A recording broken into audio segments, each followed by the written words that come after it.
guys, today's video is the final episode of the documentary examining the 1950s housewife. In this video, I want you to think about what has shaped your ideals as a woman. How do you see yourself? I first want to start by reading an article that I came across while doing research on feminism. I mentioned Rebecca Walker in my video on feminism. In this article, she writes about her relationship with her mother, Alice Walker. Alice Walker is an activist and author. One of her most notable books is The Color Purple, published in 1982 and was adapted into a film in 1985 and was directed by Steven Spielberg. Since then, there have been musicals and the latest remake in 2023. It's important to note that this article was written in 2008, and since then, I believe that her and her mother have been in contact and hopefully reconciled. I want to read some parts of it because I believe her experience will sound familiar to many women. How my mother's fanatical views tore us apart. She's revered as a trailblazing feminist and author. Alice Walker touched the lives of a generation of women, a champion of women's rights. She has always argued that motherhood is a form of servitude. But one woman didn't buy into Alice's beliefs, her daughter, Rebecca, 38.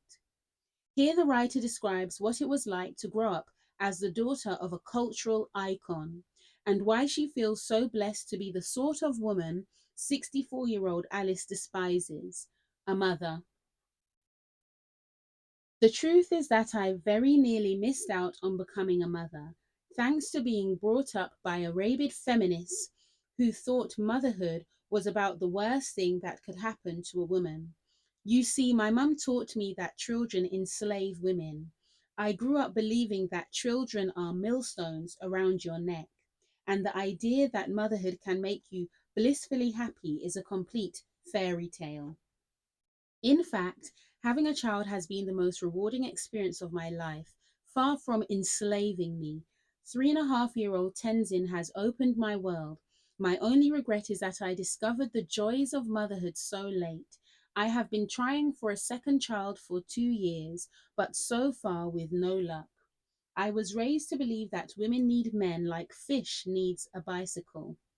But I strongly feel children need two parents, and the thought of raising Tenzin without my partner, Glenn, 52, would be terrifying. Feminism has much to answer for denigrating men and encouraging women to seek independence, whatever the cost to their families. As a little girl, I wasn't even allowed to play with dolls or stuffed toys in case they brought out a maternal instinct. It was drummed into me that being a mother, raising children, and running a home were a form of slavery. Having a career, traveling the world, and being independent were what really mattered, according to her. My mother may be revered by women all around the world. Goodness knows, many even have shrines to her. But I honestly believe it's time to puncture the myth and to reveal what life was really like to grow up as a child of the feminist revolution. My parents met and fell in love in Mississippi during the civil rights movement. My dad, Mel Leventhal, was the brilliant lawyer son of a Jewish family who had fled the Holocaust. Mum was an impoverished eighth child of sharecroppers from Georgia. When they married in 1967, interracial weddings were still illegal in some states. When I was 8, my parents divorced. From then on, I was shuttled between two worlds. My father's very conservative, traditional, wealthy, white suburban community in New York, and my mother's avant garde, multiracial community in California. I spent 2 years with each parent, a bizarre way of doing things. Ironically, my mother regards herself as a hugely maternal woman. Believing that women are suppressed, she has campaigned for their rights around the world and set up organizations to aid women abandoned in Africa, offering herself up as a mother figure. I came very low down in her priorities. After work, political integrity, self fulfillment, friendship, spiritual life, fame, and travel, my mother would always do what she wanted. For example, taking off to Greece for 2 months in the summer, leaving me with relatives when I was a teenager. Is that independent or just plain selfish? According to the strident feminist ideology of the 70s, women were sisters first, and my mother chose to see me as a sister rather than a daughter. I saw it as my job to protect my mother and never distract her from her writing. It never crossed my mind to say that I needed some time and attention from her. But the truth was, I was very lonely, and with my mother's knowledge, started having sex at 13. I guess it was a relief for my mother as it meant I was less demanding, and she felt that being sexually active was empowering for me because it meant I was in control of my body. Now I simply cannot understand how she could have been so permissive. I barely want my son to leave the house on a play date, let alone start sleeping around while barely out of junior school. A good mother is attentive, sets boundaries, and makes the world safe for her child. But my mother did none of these things. I fell pregnant at 14 and I organized an A for myself. Not sure if I can say that on YouTube. An A for myself. You know what it is. Now I shudder at the memory. I was only a little girl. I don't remember my mother being shocked or upset. She tried to be supportive, accompanying me with her boyfriend. Although I believe that an A was the right decision for me then, the aftermath haunted me for decades. I ate away at my self confidence, and until I had Tenzin, I was terrified that I'd never be able to have a baby because of what I had done to the child I had destroyed. For feminists to say that A carries no consequences is simply wrong. As a child, I was terribly confused because while I was being fed a strong feminist message, I actually yearned for a traditional mother. My father's second wife, Judy, was a loving maternal homemaker with 5 children she doted on. She never came to a single school event. She didn't buy me any clothes. She didn't even help me buy my first bra. When I hit my 20s and first felt a longing to be a mother, I was totally confused. I could feel my biological clock ticking, but I felt if I listened to it, I would be betraying my mother and all she had taught me. Although I knew what my mother felt about babies, I still hoped that when I told her I was pregnant, she would be excited for me. Instead, when I called her one morning in the spring of 2004, while I was at one of her homes house sitting, I told her my news and that I'd never been happier. She went very quiet. All she could say was that she was shocked. Then she asked if I could check on her garden. I put the phone down and sobbed. Unlike most mothers, mine has never taken any pride in my achievements. She has always had a strange competitiveness that led her to undermine me at almost every turn.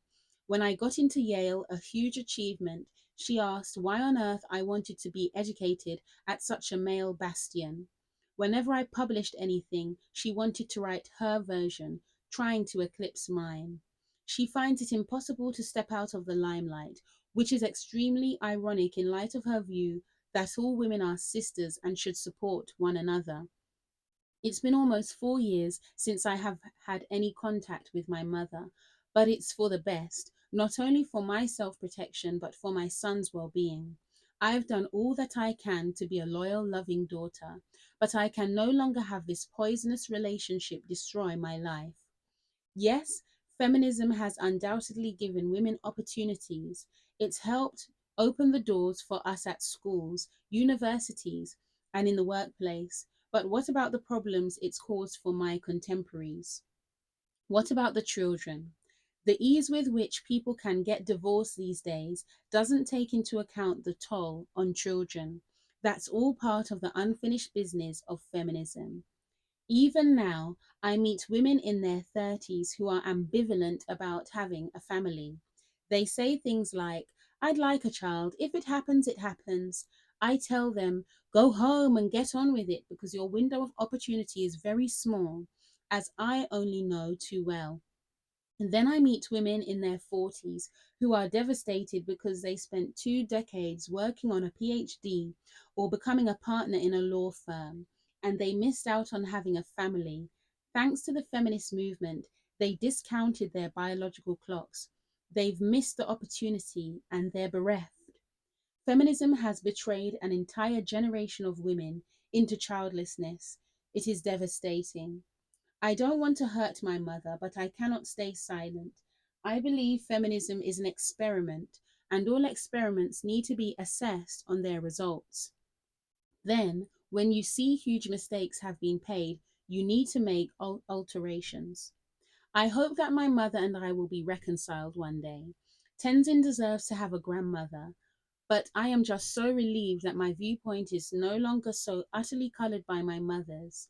I am my own woman, and I have discovered what really matters: a happy family.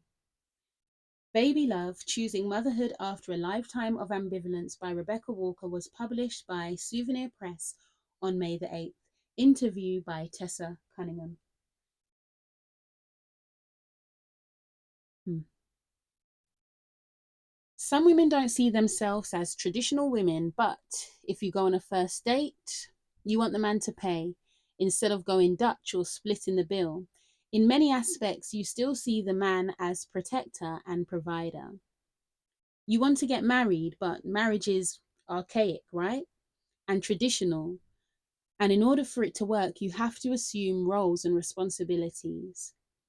If you are on a cruise of men and women and it was sinking, who do you think should go in the lifeboat first? Men or women? Or should both go into the lifeboats at the same time? Some women say, I'm not a feminist, but do you vote? Feminists fought literally and politically so that you could have a right to vote. When you get a house or land, do you and your spouse write down that this property belongs to both of you?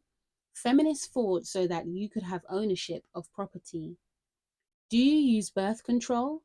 Feminists fought so that you could have a choice, which is access to birth control. Margaret Sanger and her sister were raging feminists. She was also a raging racist. But in the words of Troyes, that's a whole other video. They fought so that you could be sexually liberated without the worry of potentially having a child. So as you can see, these are just a few examples to show that we are not as modern or traditional as we think. I want to end with this. External validation is great and it feels good. If you are a woman in a corporate position and your boss says you've done well and gives you a raise or higher position, that feels good. Or let's say you are the CEO and your company has had a successful year, that feels good. If you are a woman who is at home and your husband says you cook and clean really well and he appreciates it, that feels good. When you are told you are talented, beautiful, intelligent, etc., that feels good. But do you know what is far greater than external validation? Knowing that you are already valuable without all of those things. You may take such pride in your career achievements, but if you lose your job, does that mean you no longer have value? You may take such pride in having a pristine home and a happy family, but if you unfortunately lost your family, would you know, and you would no longer be in the role of wife and mother? Does that mean you no longer have value? I am a daughter of God who was made in the image of God, and I know I am enough because He says I am. I don't have to prove my worth because Jesus already sees me as valuable. I don't have to compete with men because men are not my enemy. I don't have to compare myself to other women because we are all unique and we all battle our own feelings of failure and inadequacy.